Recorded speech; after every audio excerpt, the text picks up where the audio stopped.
Morning, friends.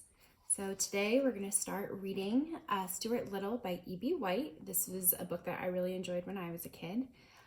So similar to Frog and Toad, Stuart Little is a chapter book. So that means that it's a longer story and it's broken up into smaller parts called chapters. So right here, this is what's called a table of contents, and it explains where each of our chapters start.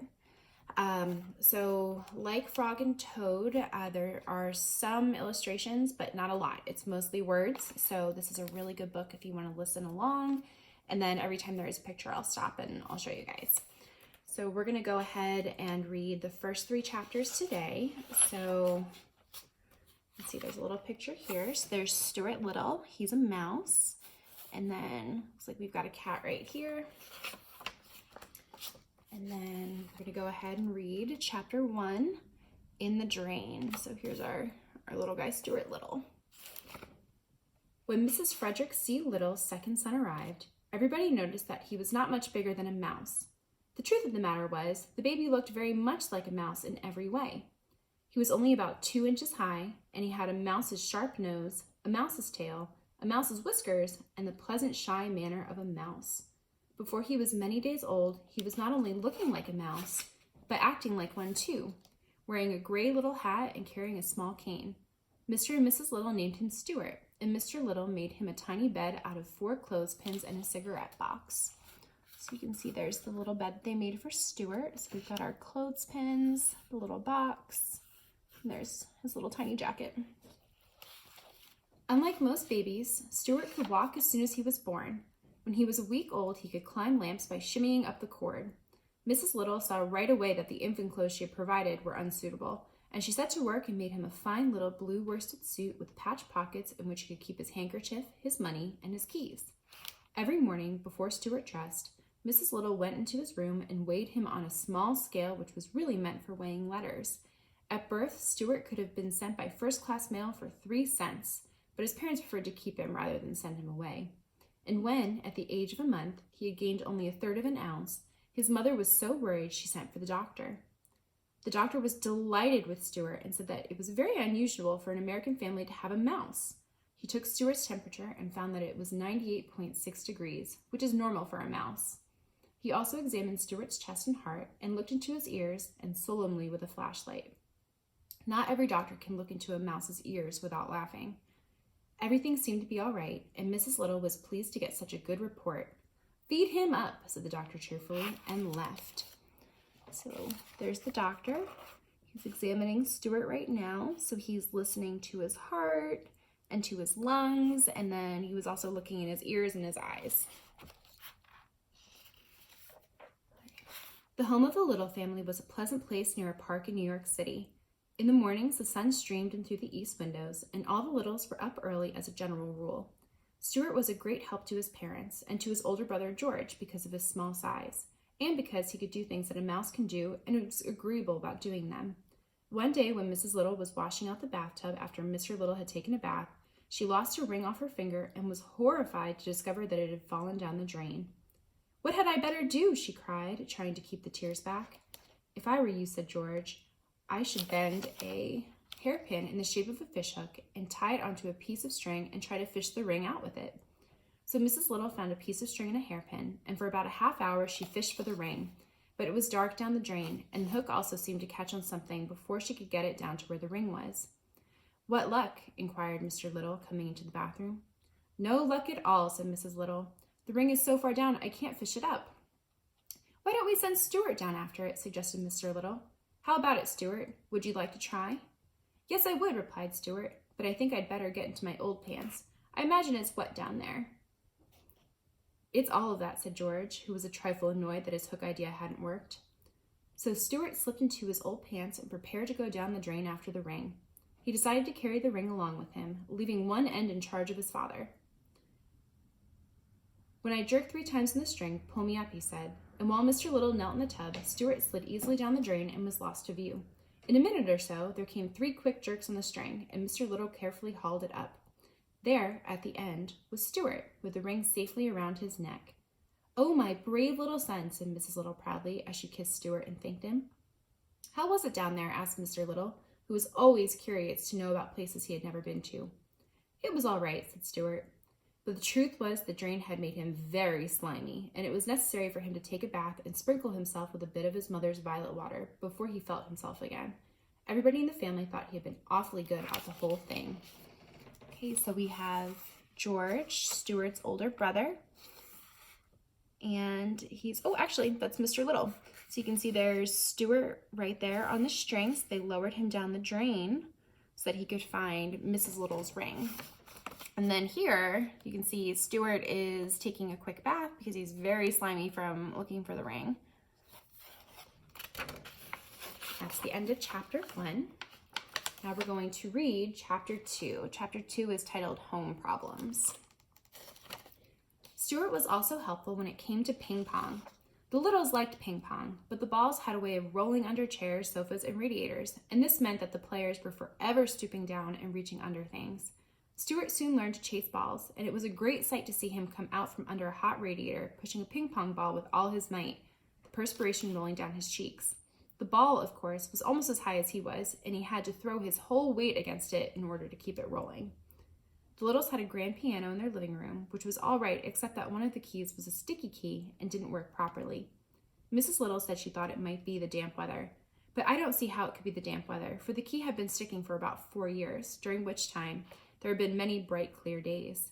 But anyway, the key stuck and was a great inconvenience to anyone trying to play the piano. It bothered George particularly when he was playing the scarf dance, which was rather lively. It was George who had the idea of stationing Stuart inside the piano to push the key up the second it was played. This was no easy job for Stuart, as he had to crouch down between the felt hammers so that he wouldn't get hit in the head. But Stuart liked it just the same. It was exciting inside the piano, dodging about, and the noise was quite terrific. So you can see there's Stuart right now. He's pushing that ping pong ball with all of his might. And then here is Stuart inside of the piano. So these are the little hammers and the felt, and then on the other side, you would see the keys. Sometimes after a long session, he would emerge quite deaf, as though he had just stepped out of an airplane after a long journey, and it would be some time before he really felt normal again. Mr. and Mrs. Little often discussed Stuart quietly between themselves when he wasn't around, for they had never quite recovered from the shock and surprise of having a mouse in the family.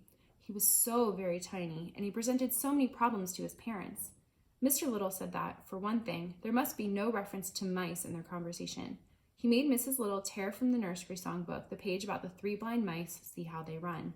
"I don't want Stuart to get a lot of notions in his head," said Mr. Little. "I should feel badly to have my son grow up fearing that a farmer's wife was going to cut off his tail with a carving knife. It is such things that make children dream bad dreams when they go to bed at night." "Yes," replied Mrs. Little, "and I think we had better start thinking about the poem, 'Twas the Night Before Christmas, when all through the house not a creature was stirring, not even a mouse.' I think it might embarrass Stuart to hear mice mentioned in such a belittling manner." "That's right," said her husband. "But what shall we say when he is coming to that line in the poem? We'll have to say something. We can't just say, 'Twas the night before Christmas when all through the house not a creature was stirring.' That doesn't sound complete. It needs a word to rhyme with house." "What about louse?" asked Mrs. Little. "Or grouse," said Mr. Little. "I suggest souse," remarked George, who had been listening to the conversation from across the room.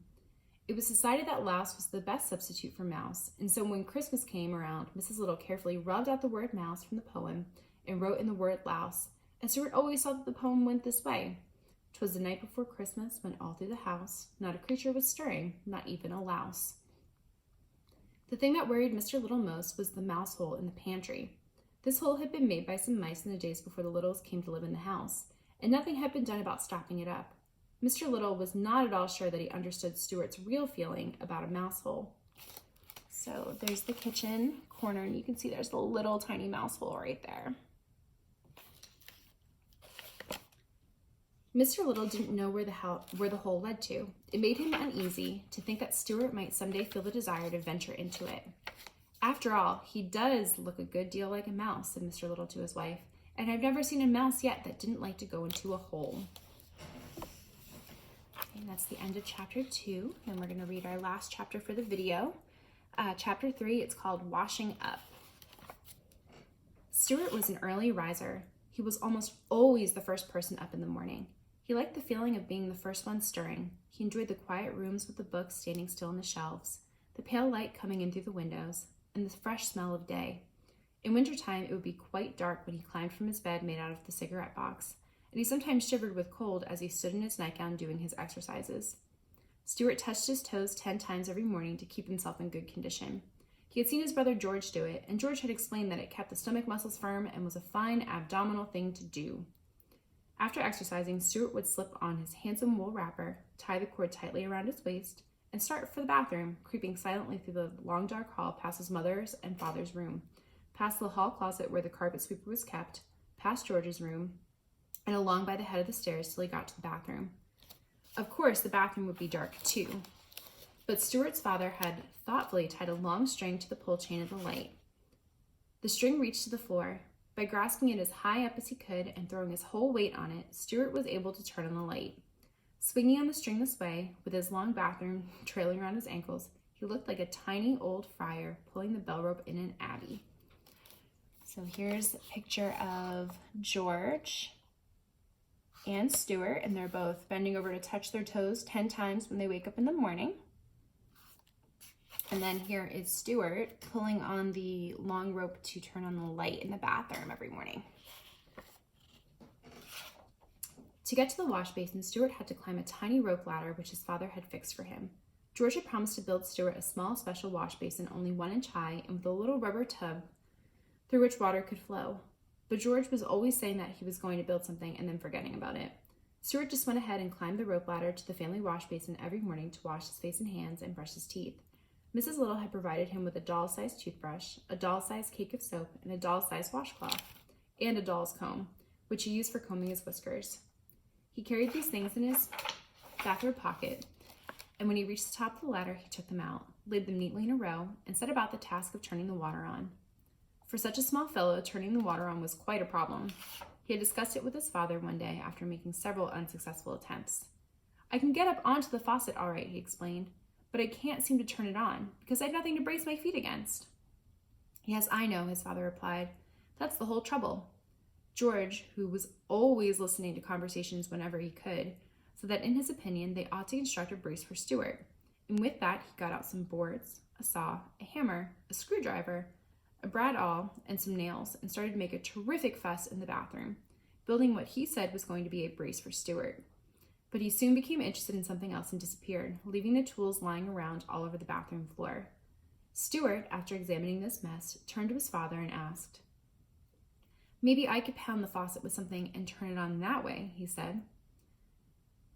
So Stuart's father provided him with a very small, light hammer made of wood, and Stuart found that by swinging it 3 times around his head and letting it come down with a crash against the handle of the faucet, he could start a thin stream of water flowing, enough to brush his teeth in, anyway, and moisten his washcloth. So every morning after climbing to the basin, he would seize his hammer and pound the faucet, and the other members of the household dozing in their beds would hear the bright, sharp plink, plink, plink of Stuart's hammer, like a faraway blacksmith, telling them that day had come and that Stuart was brushing his teeth. So you can see there's Stuart with the faucet. He's got the hammer in his arms. He's swinging around his head 3 times, and then he hits the faucet to turn the water on so he can brush his teeth. So that is the end of chapter 3. So in the next video, we'll pick up with chapter 4, and hope you enjoyed. Bye, guys.